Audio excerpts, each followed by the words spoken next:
hate when people talk during the movie. No wire hangers ever! You are tearing me apart, Lisa! Your stupid minds! Stupid! Stupid! Relax. It's all in bad taste.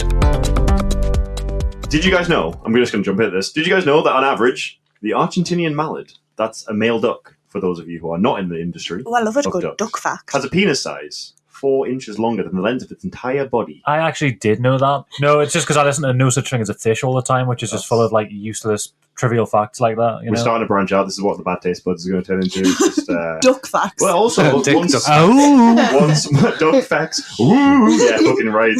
Once mating season's over, that's said penis shrivels to a mere 10% of its body. So it's it's practical when it needs it, and when it doesn't, it's Does it affect its buoyancy on the water though? Apparent, I don't.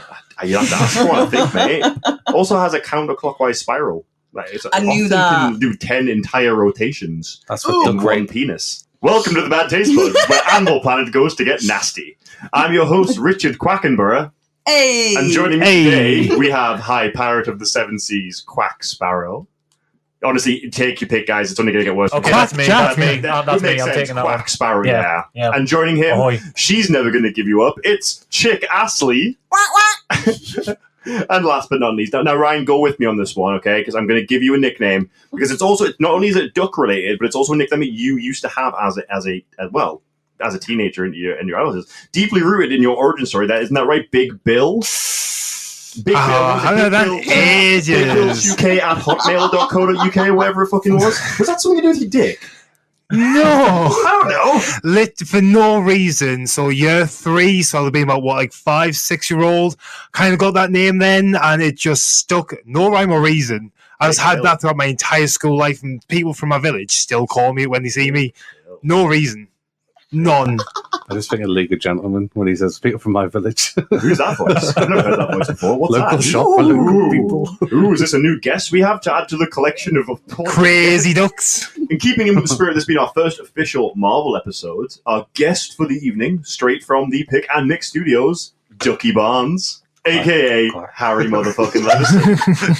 Who the fuck is Ducky Barnes? Ducky Barnes. Ducky Barnes, I got it wrong. It was Ducky Barnes. No, it was Ducky Barnes. That was a joke. It was an entire joke. Oh my gosh, duck pun, Harry. Where have you been for the last 3 introductions? We finally did it, man. We finally got you on the pod. It's been a long time coming, but it's here. How are you doing, buddy? How's things? I'm great. I'm really excited for my first appearance on the podcast. The in-joke here being we recorded the point 5 like an hour ago. So technically this is a second appearance, but it's good. Yeah, it's good. I'm so excited for the fucking film. Those who not know you, basically, are the guy you pioneered the Bad Taste Buds, because without you, I don't think I would have started this. So thank you. You can. Everyone in audience land can thank Harry Levison for that by going and checking out Pick and Mix podcast. Yes. I mean, you can plug now. We'll plug now and plug at the end. Fucking plug yourself, man. Depending on how you take this podcast, you're welcome. Or I'm very sorry. Hi guys, thank you for having me. Yeah, man. I mean, me and you go way back before any of these fucking poses. So I've been wanting to get you on for a long time because again, you're a bit of a Marvel stan, aren't you? We discussed this, quite a bit, and you're probably the only person who's seen Howard the Duck, albeit a while ago. Yeah, I remember. There's a duck in it. Yeah. There is a duck.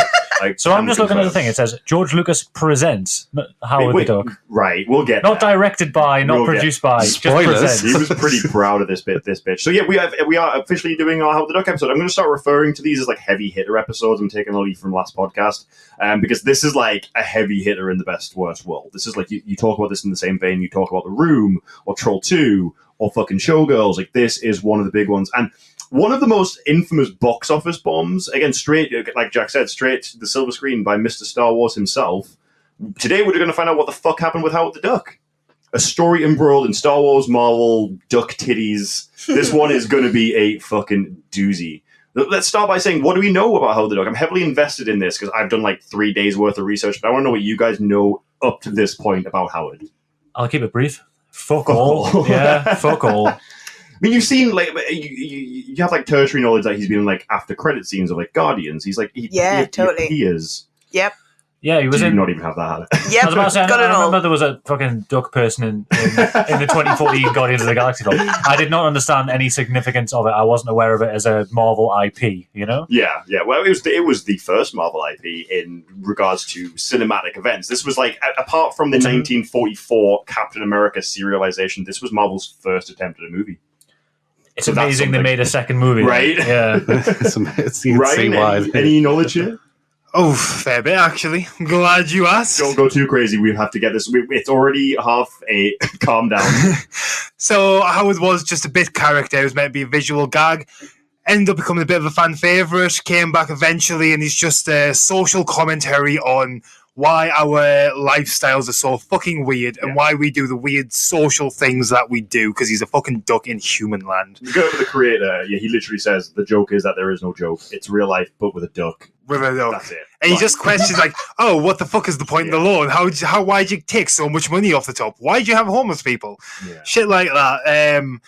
Eventually he got kicked off and it kind of fell off, and he's just been doing bit appearances for the last 20 years. Yeah. But now Disney have him, and it looks like he might still be doing those visual gags, but who knows? Check out Point 5 next week for more in-depth history as to what the fuck is going on with Howard the Duck, the comic book. But to say that this was entirely Lucas's fault would be a massive miscarriage of blame. I wouldn't really want to put all the blame at Lucas, even though I think it's gone down as one of his biggest misfires as a producer. Anyway, Lucas proposed adapting the comic book following the production of a critical and commercial success of his debut film, American Graffiti, which is an absolute fucking masterpiece. You should see it if you haven't. Francis Ford Coppola produced movie. I think Lucas almost gets pigeonholed as the Star Wars guy, but he actually has made some fantastic, like, actual non-science fiction films as well. Definitely check American Graffiti out if you haven't. I'm looking at a room full of people. Yeah, looking nonplussed. Yeah, that's totally fine. You mean he made other films? What is this? But yeah, it took him 13 It's a years. street top film. 13 whole years to get Howard the Duck into cinema, amidst an avalanche of rewrites, poor test screenings, infighting. But this was a big deal for Marvel, and it was originally intended to be an animated film. That was the route they were going to go down, which, again, is a case we've seen before with Tom Hooper's Cats, which was originally intended to be an animated film. We see that sometimes best worst movies are born out of not being created in the right medium, perhaps. Probably would have been much more bearable, Right, isn't it? I mean, yeah. Oh, cool. Yeah, bearable being the operative word. Jack's using phrasing very carefully there, and he's right. It wouldn't have been a good movie. It would have been Eventually, We're not talking bearable. about cats here, or how Cats? or both. Either or. Either or. Pick one. Yeah. I mean, cats, come on. We need Cats. to be really synergy. We keep saying things at the same time. I don't know how this keeps It's happening. almost like we're I in don't- sync. Damn it! we pushed it too hard. Just let it flow naturally. But yeah, this is one of 2 Marvel films to win a Razzie, right? Yes, yeah. The other one being the fucking atrocious 2015 Fantastic Four, which I saw with you at the cinema, Harry. You Yeah, guys went to see that. that was amazing. It was literally every other line was, "You must work as a team if you wish to succeed." And then he's like dying, covered in like smoke, smoldered. The fucking guy. You must work together if you wish to win this fight. And it It's was like, Marvel's version of was it Fast and Furious? Family, team. it was literally just like, "There's no I in Fantastic Four." Oh wait, there is. Never mind. I saw that on a plane. I don't even think I got through it. Yeah, it's fucking atrocious. But yeah, I mean, as is a lot of the case, film adaptation, it became live action because of contractual obligations. I mean, what I kind of gone from this is mid 70s, early 80s, before the Disney Renaissance with Little Mermaid in 1989. Oh, so this was firmly So, in the Dark Ages. Yeah, this then. was Disney Dark Age, which I don't think it should be called the Dark Ages. I think we should now relook at it. It was dark for them, but good for the rest of us. Right, so let me list off. This was the Disney Dark Ages lasted from 1968 till 87, and it has films such as Aristocats, Fox and the Hound, Rescuers, Robin Hood, Black Cauldron. Black which is Cauldron's So amazing. easily one of my some of the favourite best fucking ones. movies. Black Cauldron's the best Disney film. Aristocats is the tits like. Yeah, it is. Yeah. Basil, Everything. Oliver, Rescuers. But it was the Dark Ages, not necessarily because of the quality of the films, but more akin to they were not making any money. So I think animation at this point, especially if the biggest animated company in the world is not doing well, Marvel's not going to take a risk with an animated film during the Disney Dark Ages. It's like career suicide, really. A lot of companies were following suit. Animation was just not bankable during the 70s and 80s, really. Yeah, I'm trying to think of any product that was animated in those times that I'm aware of, and drawing a complete blank here. Glam Rock. Glamour. It was animated. Was it? Nice know it's really popular in this people, group. people doing it I was were about quite to say, animated. Yeah, it was I've got no like idea. as in, it was in motion, like not as in it was fucking hand drawn by some guy. Yeah. I took liberties with the definition. So this will be Marvel's first live-action feature since '44, when they were releasing the serialized versions of Captain America into theater. These were basically propaganda films. These were made kind of post or pre-World War II as kind of these. 1944 was in the middle of World War Well, there you go. They were mid. I'm not a historian. Towards the end, isn't it? You are not listening to a history podcast. Really? Thank you for clearing that up. If you want a history podcast, go listen to The history podcast. But yeah, 1944. So yeah, mid World War II. So and again, that was a massive box office. So their first attempt as well was a massive box office failing because people probably weren't going to the cinema too much during the war. I guess that's why they were getting all the news. So they were. Well, maybe they were. It made it again. It was a $22 million budget, and it made back half of what it got. That's a lot of money. Yeah, it's a lot of money lost of what it made. I am reading your script. It does not say 2 million. It says 222,000 because Liam does numbers. Do you want to show you maths? Right, so we've already established that I can't do history and I can't do maths, and now you can't read. I can't do improv either. What can I do? I can really passionately rant about movies that I hate. But yeah, let me continue on. I think, especially in this day and age, we tend to think of Marvel as the juggernaut that they are. We don't really necessarily attribute them to I see what you did there, by the way. Juggernaut. Yeah. That was an accident. Didn't notice that until you mentioned it. I can confirm, not on script. Not on script. But yeah, we kind of see them as the titans that they are. Is that also? That's also DC. That's a DC property, so not quite. But yeah, they had a really, really rocky start with two massive box office failures. Does everyone remember their first Marvel film? What was your introduction to Marvel as a company? Doesn't have to be film. What was your first Marvel property? Probably Raimi Spider-Man 1, I think. Blade. Which I loved as a kid. Blade, is that? Blade was the first big... Blade Mall. Oh, yeah, man. Boy. Yeah. Damn. Mahershala Ali's going to be playing him in the MCU. Oh, I was watching We didn't talk about that on Point 5. That's exciting. So who let you watch Blade at 10? Oh no, my first. No, I'm just thinking like the first big one, Marvel would be Blade, but my first would be probably Raimi Spider-Man. Yeah, Raimi Spider-Man. Yeah. Punisher. Did the original X-Men? Well, I say original X-Men, like first 2000, wasn't it? Was that before or after the Raimi? By a year. By 1 year. I'd say maybe X-Men 1 then, yeah. It might have been that then, but I feel like Raimi Spider-Man was the first one that comes to mind. So that might have just been the most significant one for me. My first favourite. Yeah. I mean, you two, are we going to confer? You said Punisher. It was the old... Which parents let you watch Punisher? It was the really old Punisher. The Dolph Lundgren one. You've seen the Dolph Lundgren Punisher? Is that the old? It was made in the 90s. It was a massive bomb. Yeah, I'm dying to see this film. If he dies, he dies. Literally, it clearly wasn't memorable. I remember watching it. I was there. It was a movie. Me and you need to have a discussion about this because I've been dying to see that. That looks like a bad taste bud movie. It was actually a combination of Lucas and screenwriter Gloria Katz who got this thing off the ground. Katz having screenwriting credits for American Graffiti, Temple of Doom, and unfortunately Howard the Duck, which, as we see with a lot of cases with Best Worst movies, kind of tanked her career. She made 2 made-for-TV movies after this, and nothing else. While Lucas bounced back with no issue at all, her career saw a massive nosedive in the wake of this. He did have a little bit of issue. He had to sell off the special effects company. Well, what's the name of it? It's Pixar now.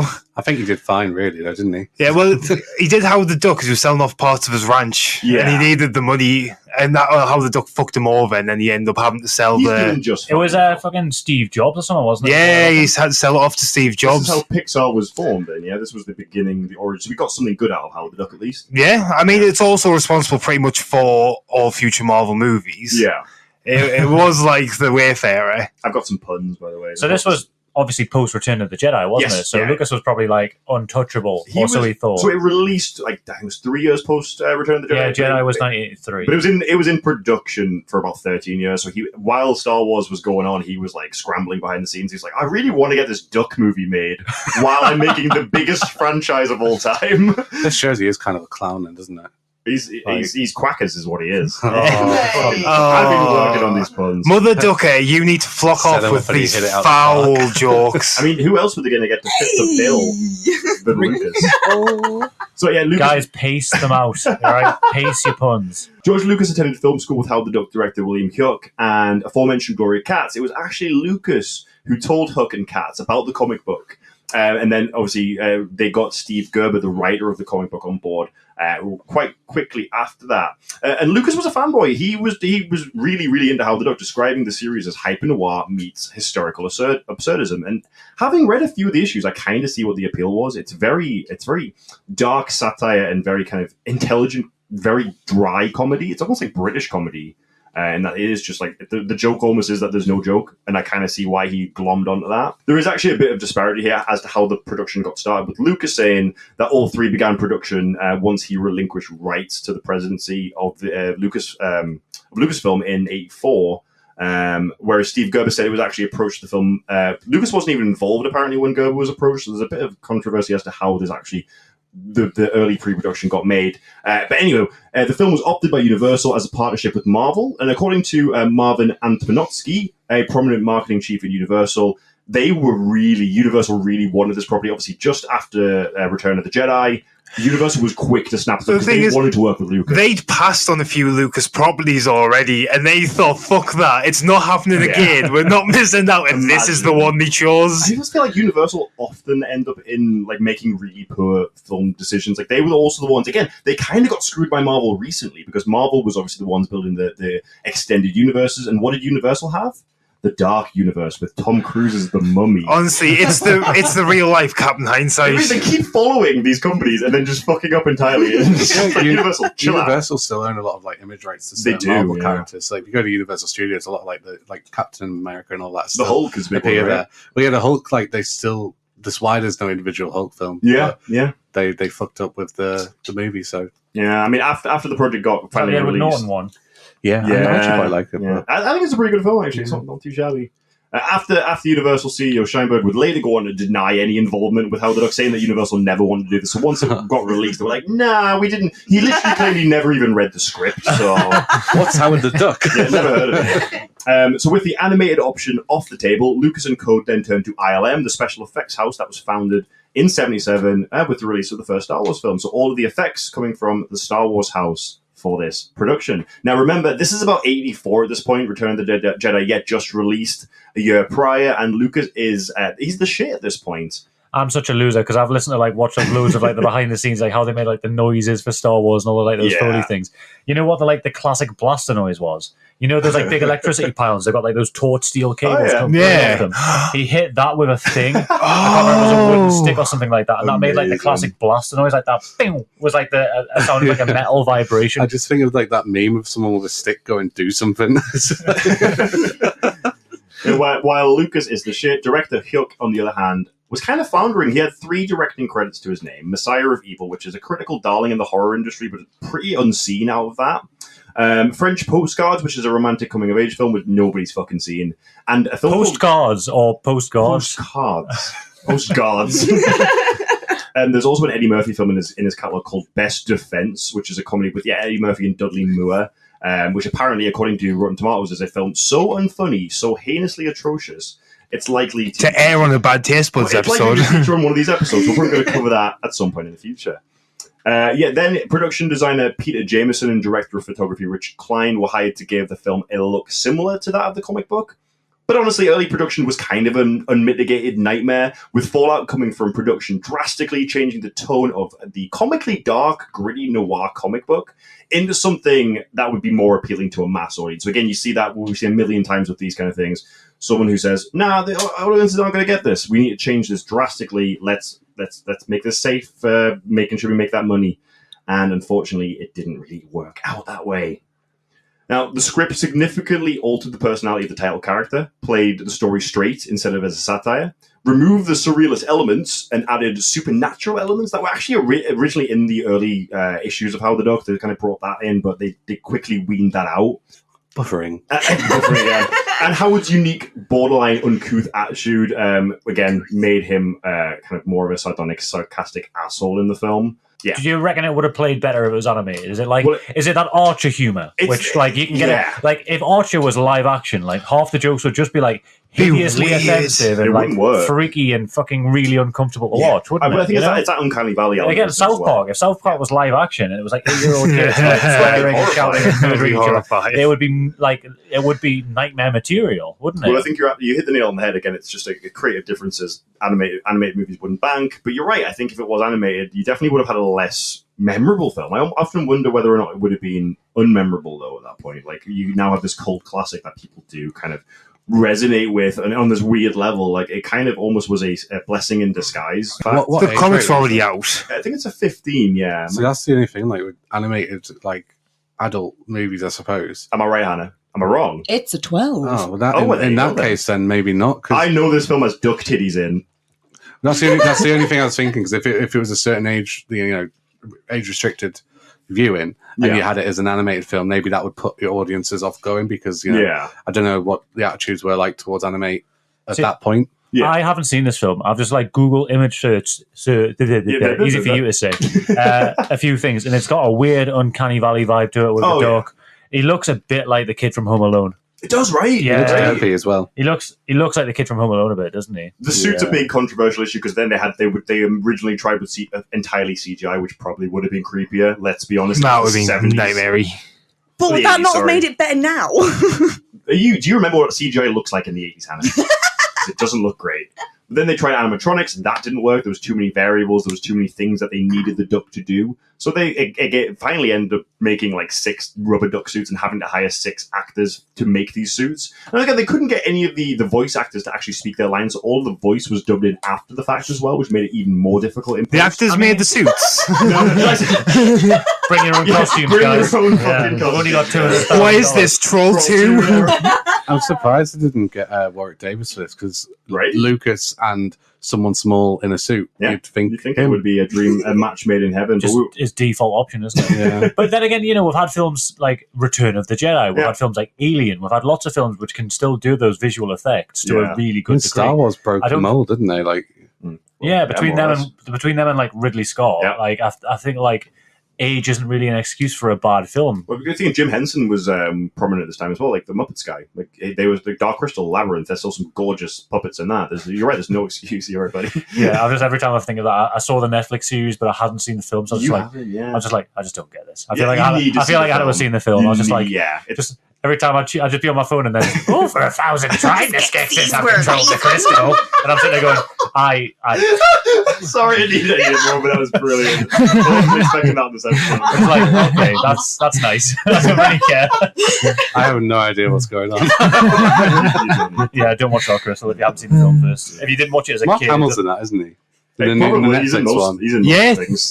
He's the scientist, Skexy. Oh yeah, of course he is. Yeah, fantastic. Sigourney Weaver's in that too. Whereas Katz declared the film is about a duck from outer space, it was not supposed to be an existential experience. We're supposed to be having fun with this concept, but for some reason, reviewers weren't able to get over that problem. So again, you're right. This like disconnect between it's a talking duck. I'm not really sure how to react to this.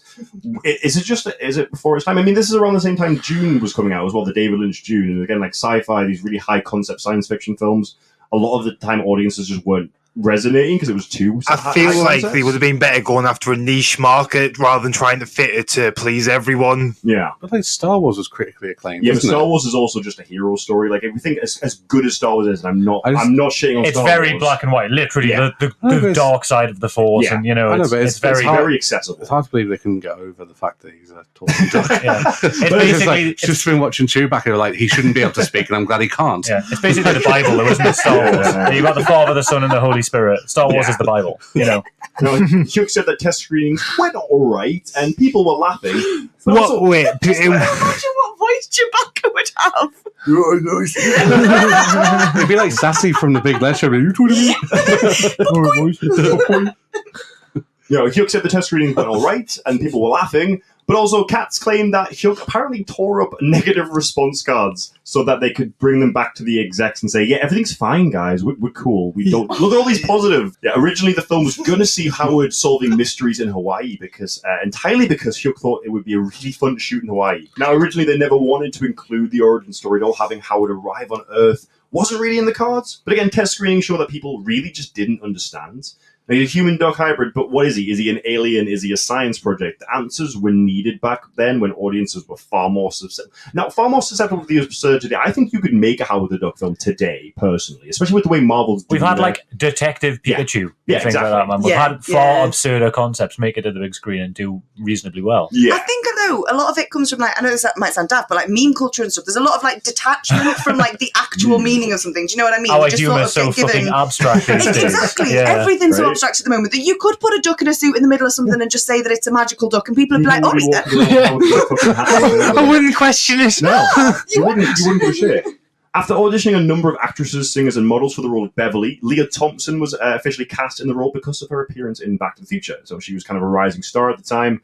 While it definitely didn't tank her career like a lot of like Elizabeth Berkley's, a lot of the people we see, she did apparently have a horrible time on set. Like she really, really did not enjoy it, entirely because she was jealous of how much screen time Howard was getting compared to her.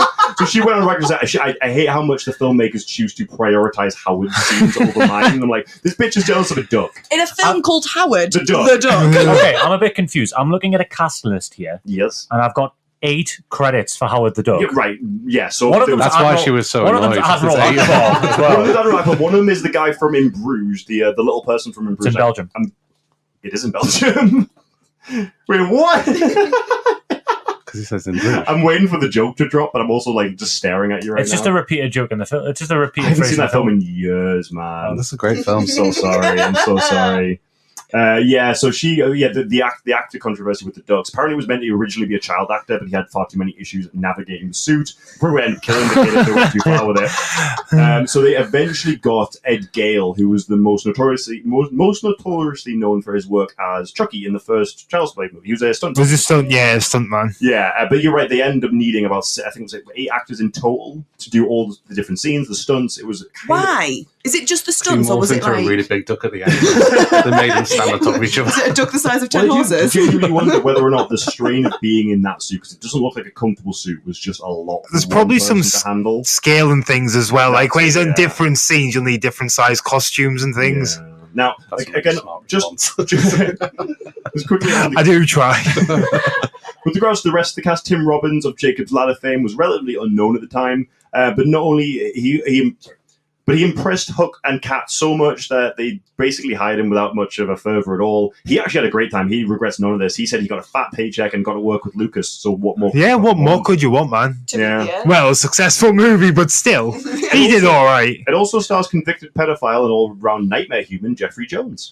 So I've just been Is that Googling. why I recognise him? Not He's- like I recognise paedophiles Because he's a often. pedophile. But You're no, part of Dark 'cause Justice. I was looking at his photo and I recognise. I don't know what he's been in He's been in prior. Beetlejuice and Ferris Bueller. Oh, he's a teacher in Ferris Bueller. That's where I know Do you him know from. what? Yeah, and he now is. permanently ruined. So I was just doing a quick Google there because there's 8 actors for Howard the Duck. Yes. Guess how many Darth Vader's had? 2. What, like for voice, suit, face, blah blah blah. Like, Okay. Across You got David Pearce, isn't it? Who's Well, now I'm the gonna- body. James Earl I'm Jones. showing my was lack one of of Star those. Wars knowledge. Yeah. This So- is more YouTube. And there's a new 13, guy now. including the most recent films Okay. Hayden, right. Hayden Okay. Christensen. and video game voices, like So for stuff one like duck that. movie. I was going to say So yeah, one. that's 8 across for an one entire duck that's movie. across an entire franchise. Darth Vader's had 13, including like body ones, face Wow. ones, voice ones, video game voice actors, etc. They got fucking 8 for one Wow. film. That's like a stupid amount. Principal photography for the film began on November 11th of 1985 and wrapped up on March 27th of 1986. Now, initially, Howard was going to be a completely computer-generated character, like I said before, but they needed to move into the suits because of just problems with it. I think the CGI was not there yet. So did they decide to swap the CGI for the person like after filming a lot It of the was- film, or because did that increase its budget? I think Lucas was playing around at ILM a lot Right. during the Star Wars days, he was playing around with what he could do with CGI at the time. I mean, you guys, I'm assuming you guys have seen the Star Wars films. the special editions. Oh, yeah. Have you seen Star Wars? Yeah. with the atrocious. I don't think CGI, anyone's seen the originals at this point, unless Jabba. you were alive at the time. Yeah, that's a very good point. I So he's don't know. tried to delete them from history, He hasn't has. he? He's a massive micromanager of his own work, and he's like, no, I can fix this. I can add a bit of CG here, add a bit of CG here. He's constantly playing. That He's like a kid with his toys. Yeah, now try and do something about Jar Jar. Wasn't that Right. like one promise of Disney Plus that they were eventually going to try and air like the originals? But Yeah. he had a clause or So something how that can they're you? not allowed They're to. probably in a vault somewhere, locked away forever, like the South Park episode. You open the vault, and just the eyes start. It's almost a shame. What have you because done it's, to him? It's nice to see how far we've come with these things. It's like, I don't know if any of you, like, I was playing Halo. There was like a remastered version of Halo Yeah. 2 or something, and there was literally a button you could press, and it would jump between like the remastered new HD that's version cool. and the old shitty polygon graphics, and it was like really interesting just to press the button and keep I flipping like between that. the two seamlessly in game to go.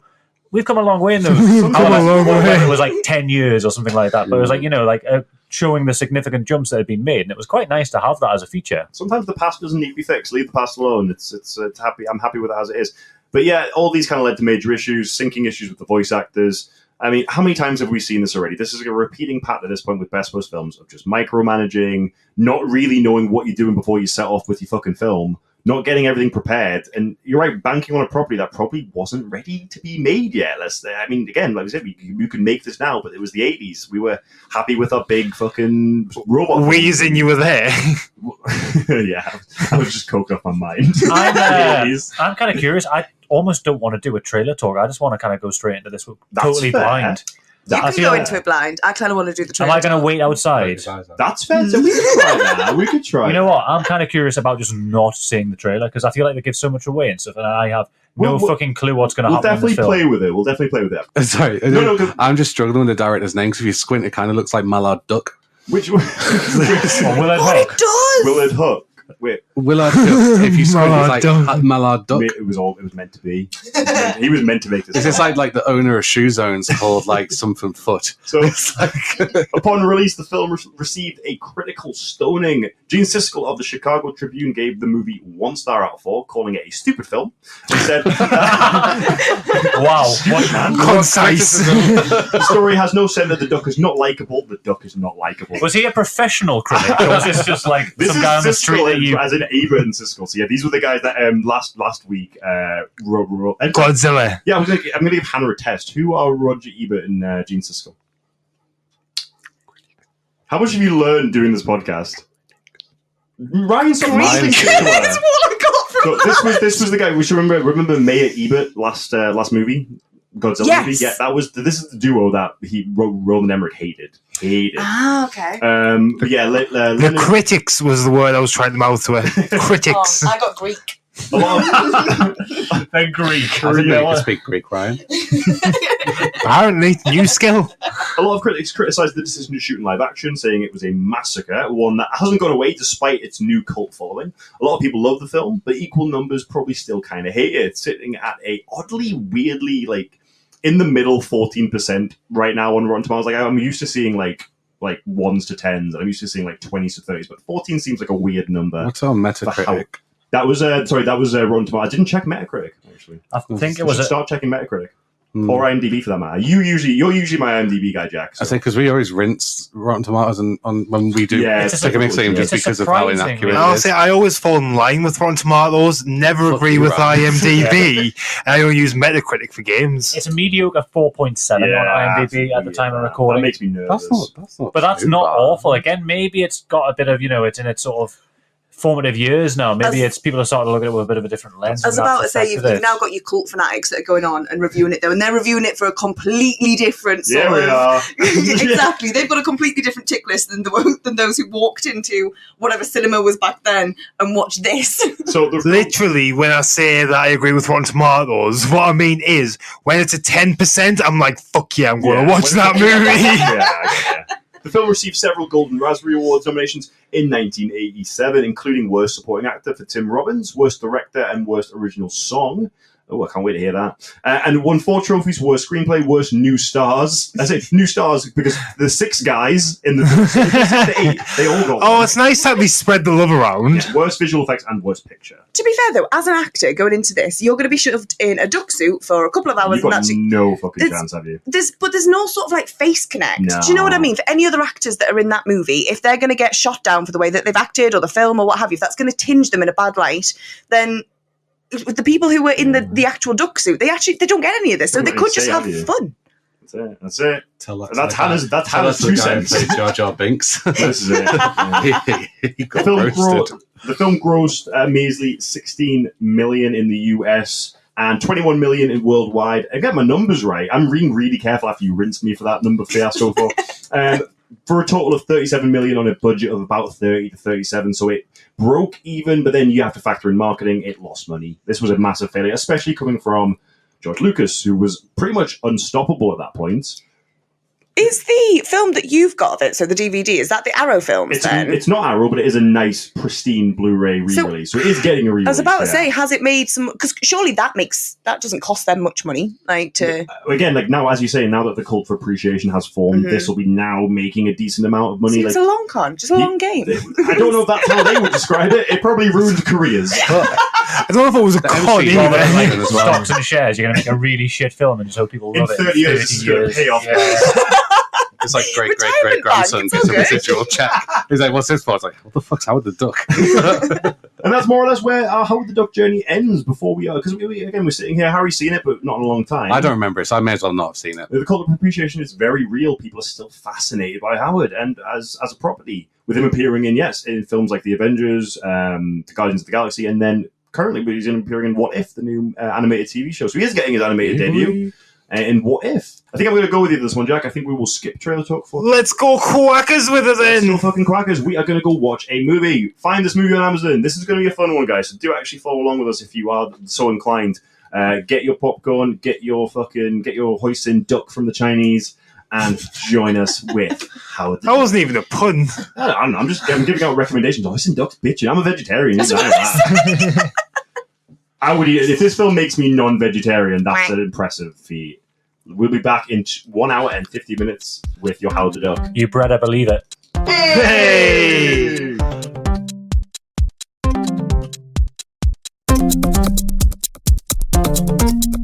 For the longest time, I thought Showgirls was going to be the least sexy film on our roster.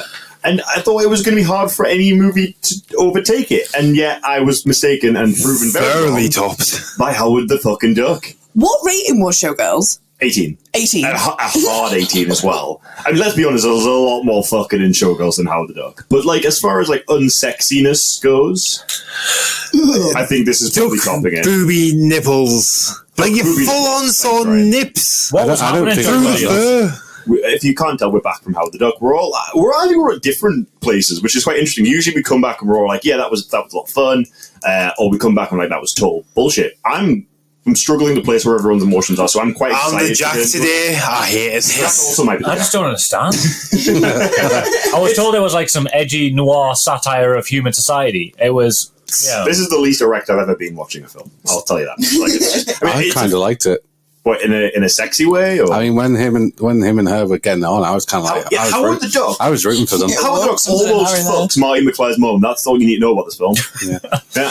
He got funny for it. Completely ruins the timeline. Quack to the future. Quack to the future. You said that was brilliant. Maybe he just didn't like it because like it was consensual, and ducks don't like consensual sex. Well, this, again, like it kind of plays into it. Most of the male characters in this are super rapey the entire film. They're either sexually assaulting someone or trying to grab someone's butt or just being fucking depraved. Hashtag me too. Hashtag me too. Except the Duck, who is... Do you think that was to make Howard look less... I mean, he was a little bit rapey. Rapey, yeah. This is the most, I mean, regardless of all the sexual assault comments happening right now, this is the most I've smiled consistently through one of these films. I honestly, the smile never left my face from beginning to end. This is why I do podcasting. Fucking wonderful. Pure fucking ugly joy.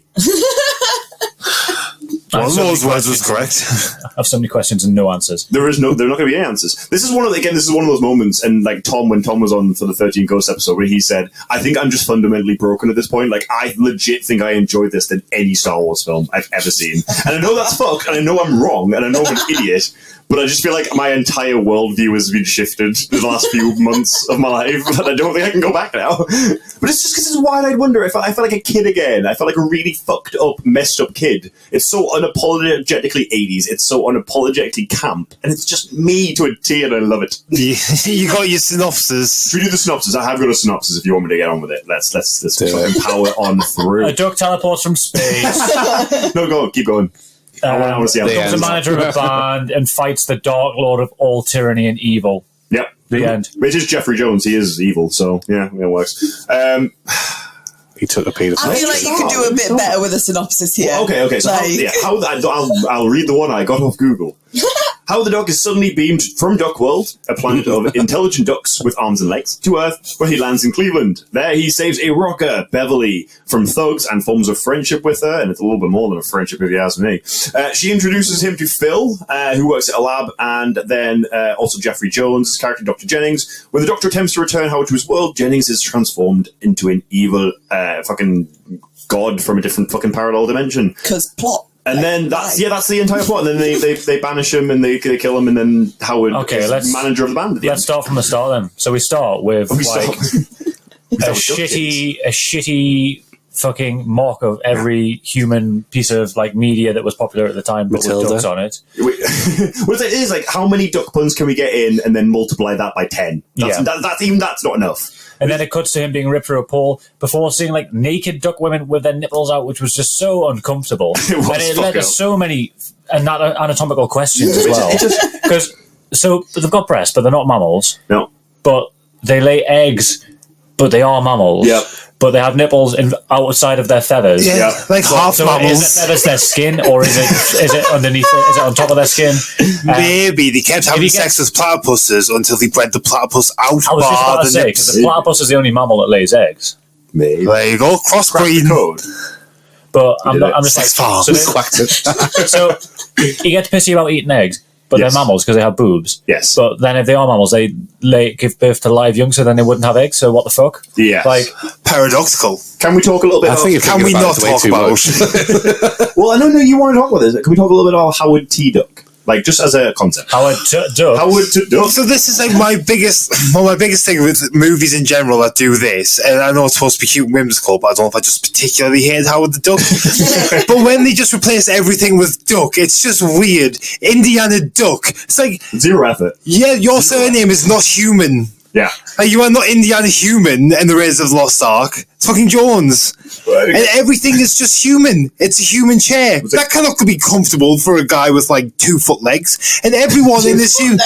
2 foot legs. 2 foot legs? Tail's more of an issue. Not feeded. Yeah, when he's sitting down, that tail's just like stuck in the bottom. That's a good point. Yeah, that can't be... It can't be comfortable. Why would they design their society around things that are comfortable for apes? You are asking the wrong question. That's because humans designed it for So them. it segues into some Carl Sagan bullshit about the universe, the cosmos. Very George Lucas moment. You can tell George Lucas has hands all over that fucking scene. Yeah. And I'm like, it's whimsical. Well, I think it was like a solar eclipse, the cosmic ballet goes on.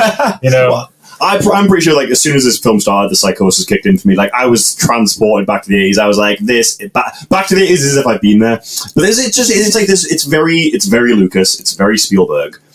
But it's like watching those two take a giant shit on the screen, but it's still Spielberg Lucas kind of energy. It's still those like very 80s like John Williams-esque soundtrack. Yeah, the score tricks you, doesn't it? Yeah, I was honestly, but I was transported. I was sold from scene 1. Like, the first Duck titty, I was like, this is the film for me. 3 things ruined it within the second scene, and I was just done from that point, and that's pretty much all the analysis I have on this movie. There's a bit where Howard scratches his own fucking balls in the first scene. That was grim. Yeah.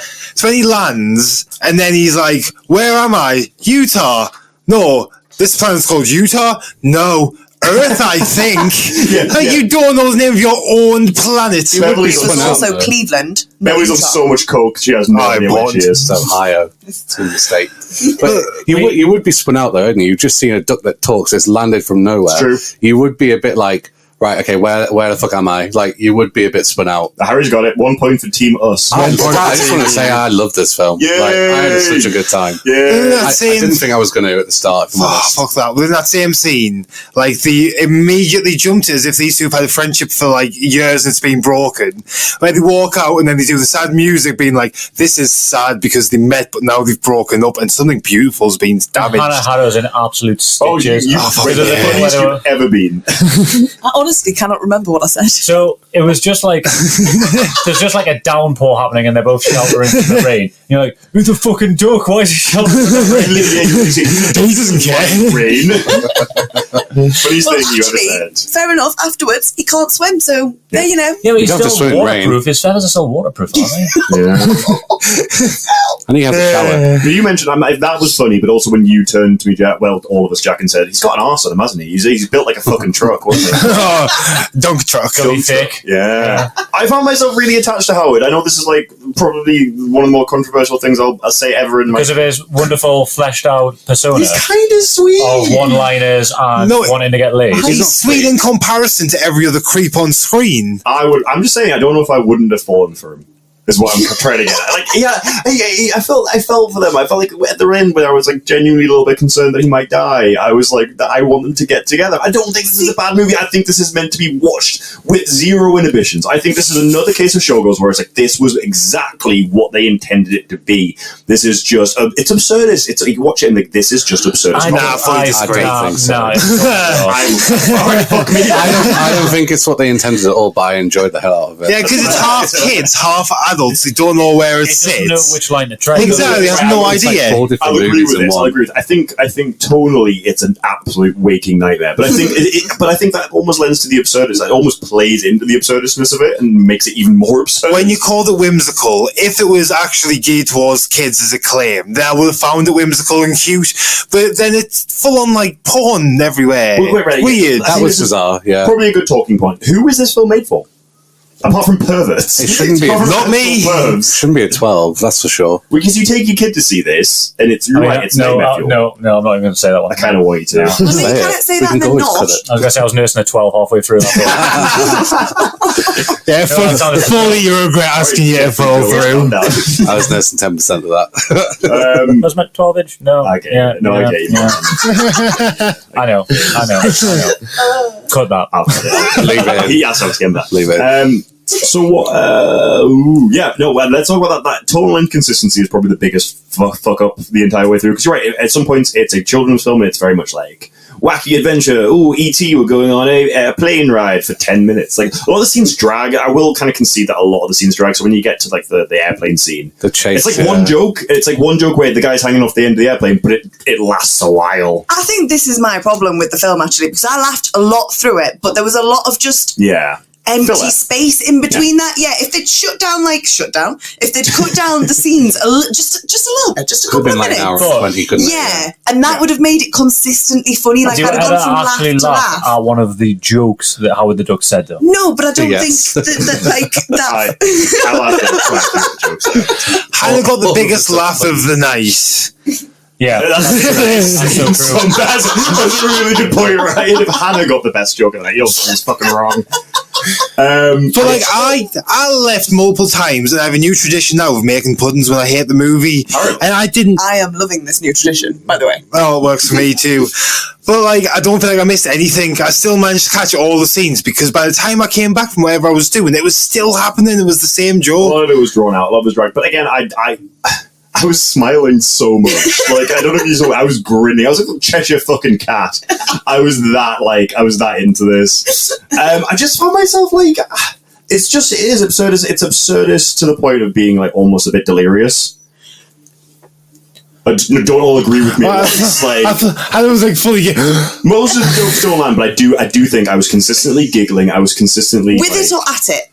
With it. No, I genuinely think with it. At it, come on. Don't just try and persuade me. Like, I know my mind. Generally, right? I don't know what state you're in, but like, I loved it, but like, it wasn't because it was a good film at all. It was so bad it made me laugh. I personally think go in with zero inhibitions. It's stupid as hell, and I absolutely know that it's. I think it's a misread masterpiece. I'm calling it right fucking now. Zero. Oh, what do you not think is a misread masterpiece? Every movie we watch is a missed masterpiece. You guys are just not ready. In 40 years, this is gonna be Southland Tales right the fuck up. A photogenic puddle for you is. you're literally Marty McFly right now. So I don't think your kids are ready for this. This is so appropriate. We're all sat on the opposite side of the table from Liam as well. Right, you literally couldn't be any further away. It's 12:15. I want to go home. We're not going to spend too much long because I think I am. Am I the only person who found this movie ugly? You hated it. No. I thought it was garish, ugly. They had this weird Warriors thing going on with everyone. Like, yeah, let's see how punky 80s every single person can be. The biker gang called the Satan Sluts.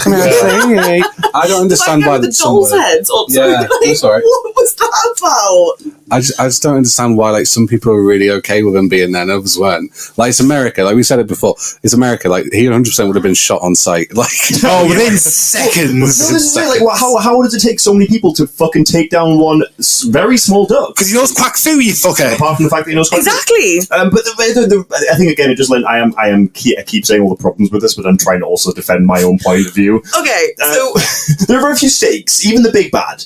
Like at most, Jeffrey Jones's big bad causes a few annoyances, like destroys a ketchup. Yeah, but he's for reference, he is like your standard Marvel villain from like the first generation that we got with Iron Man. And as much as that level villain, as much as I fucking outrageous. As much as I fucking hate him because Jeffrey Jones is a monster, and we can't forget that. I did kind of enjoy his performance because it was fucking. And I was about to say cranked up to 11. Obadiah Springfield was a good performance. Yeah, it was. Like he fit the role very well. Fuck you if you're listening. Fuck you right off. But no. Well, if he's convicted, I'm sure he's not. No, he's free. He's fully. It was one of those Hollywood moments, you know. Great. One of those. Sorry, take the podcast to a dark.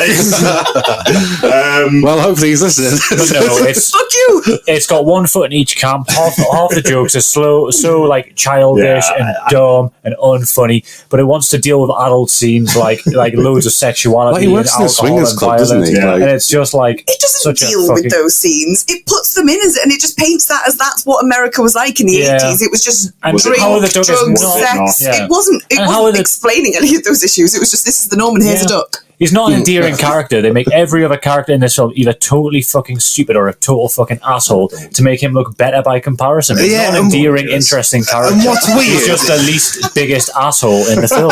They made Howard like a comedic one-liner duck that was making all the jokes, but then they had the scientist like assistant who was literally a comedy relief character, and he was fucking terrible. Tim Robbins. Yeah, he threw comedy relief on top of the comedy relief. I actually think who the fuck was it? Again, like Jeffrey Jones. He might have been having fun, but was bad.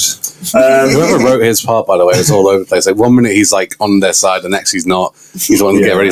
He's like, go Howard, go, and he's like, Howard, go away, you fucking bitch. You said you thought it was ugly, Ryan, but I actually think the suits themselves. I don't think many. I think the practical effects are actually competent and actually kind of like kitschy and enjoyable.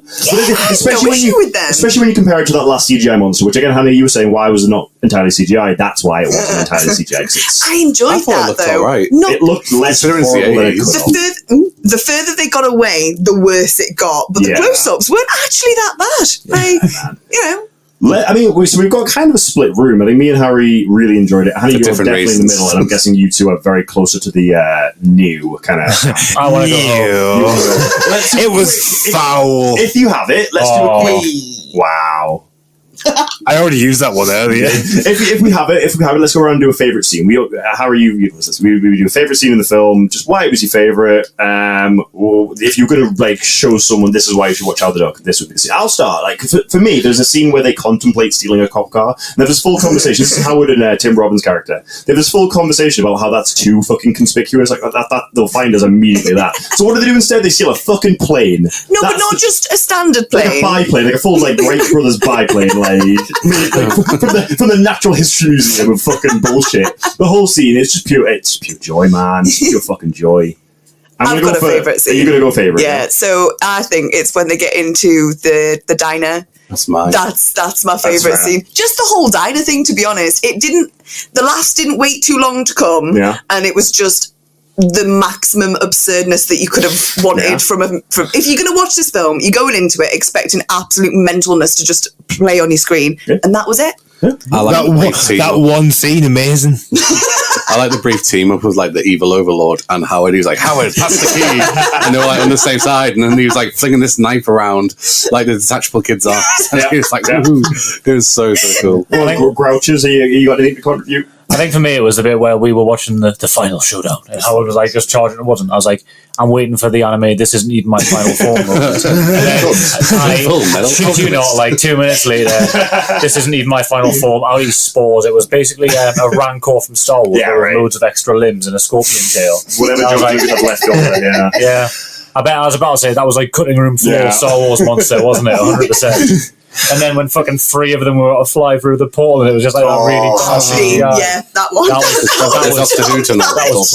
was superb. Come on, Killjoy. No, actually, I love the entire bit where Beverly. Is Beverly in this? Yes. Beverly is the main character, apart from Howard, yes. She didn't get enough screen time. No, Beverly did not. No, agreed.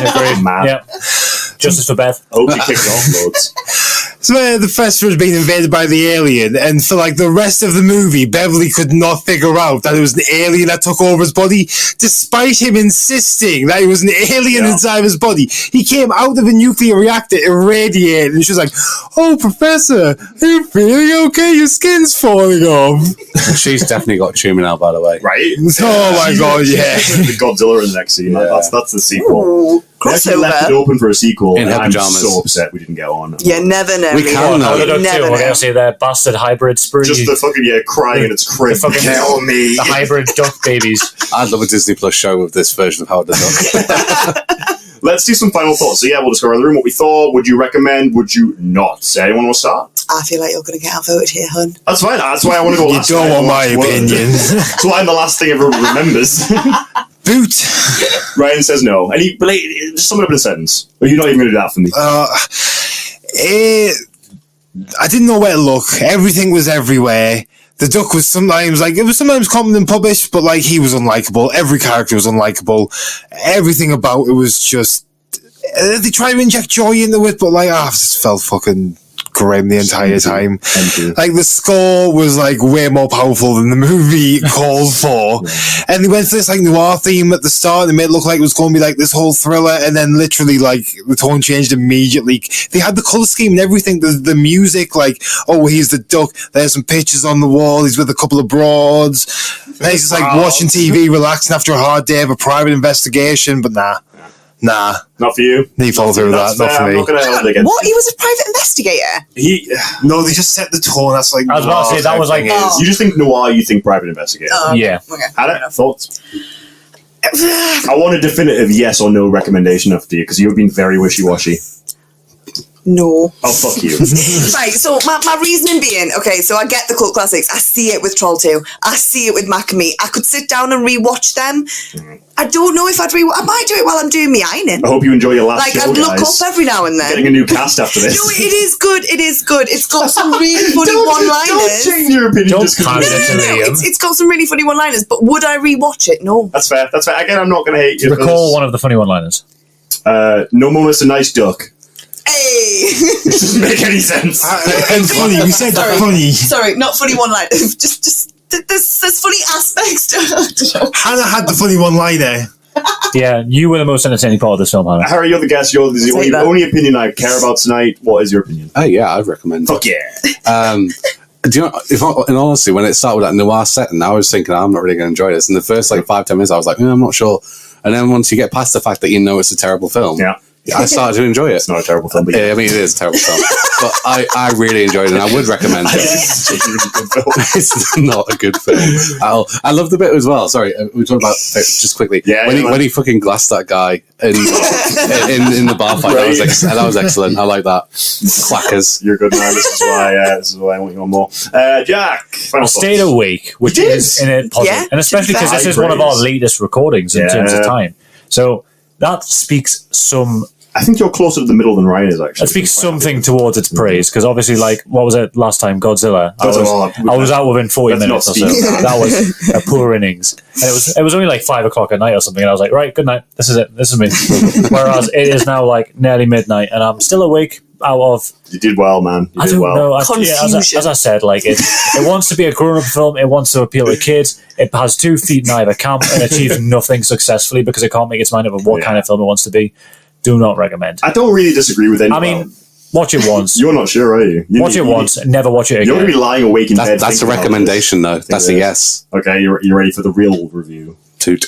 Full paragraph again. It's a totally inconsistent nightmare-fueled orgy of feather and fuckery. It's so ugly and loud and a failure on almost every... Don't interrupt me. You can call it ugly, but I can't. Don't interrupt me. Garish. It's a failure on almost every fucking level, from the narrative to the dialogue to just how do films work. But at the same time, I fucking loved it every fucking second because it was just this pure moment of perfect best worst. It's this or Troll 2. I got the very similar experience with Troll 2 to this, as to where I can see how they tried to make it work, and it's like all the ingredients are there, all the parts, all the moving parts are there. How's that like Troll 2? None of the ingredients are there. How they didn't try and do anything. The love is there. And the love is there, so it's like another film. I didn't interrupt you bitch. Actually, I know one of the things I don't want to call you bitch on mic. I didn't interrupt you cunt. So much better. So much better. Toot. But it's like that car. It's like a car that you take for a test drive that then blows up and fucking flies in the stratosphere. It's a beautiful, ugly nightmare, and I loved every second of it. Every second of it. So fuck all y'all. Anyone got any final thoughts on How the Duck? Are we ready to wrap? Please don't have. Are we ready to wrap this? I'm ready to put this in the hoist and wrap this. Hey. Well, thank you very much, Harry, for joining us on the Bad Taste Buds. We will definitely be having on you soon because this was so. No, fuck that. He's on your team. I don't like this power change. I'm saying it's a terrible film, but I enjoyed it. Give me your plugs, my man. Give me plugs. Pick a Mix podcast on Twitter, Instagram. Pick a Mix podcast on Facebook. Just check us out, subscribe, share, do all that good stuff. Yeah, and thank you from the rest of us. We are going to be covering. Well, I haven't actually decided what we're doing next week. It depends how busy everyone is. Because I was thinking it's either going to be Wild Wild West. Wild Wild West. Yes. That's a great film. I guess I don't even need to mention the other option. But yeah, that's cool. What is the other option? Well, I was either going to be that or Reefer Madness, but I don't know if I'm ready to take you back to the 30s yet. Waste. We'll see how the it goes. 30s. Yeah, we're going to Damn, go son. soon. That's right, the original guys, song. Let's call it there. I hope you have a quacking night. Hey. And goodbye. Bye.